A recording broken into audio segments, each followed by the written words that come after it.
अस्सलामु अलैकुम रहमतुल्लाहि व बरकातुहू। तामीर अदब हिस्सा अव्वल सफ़ा नंबर 11। नून गुन्ना की मश्क। तो मीम अली जबर मा, नून गुन्ना साकिन मा, हे अली जबर हा, नून गुन्ना साकिन हा, या जबर या, हाली जबर हा, नून गुन्ना साकिन यहाँ, यानी नून को नाक के बल निकालना है।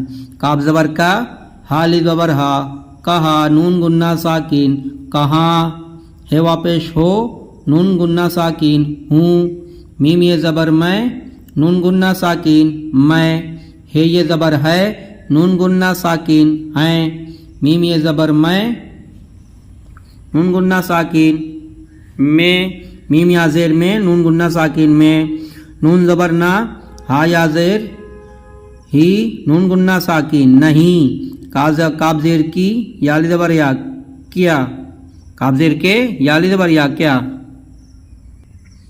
अब इसको रवाने पढ़ते हैं।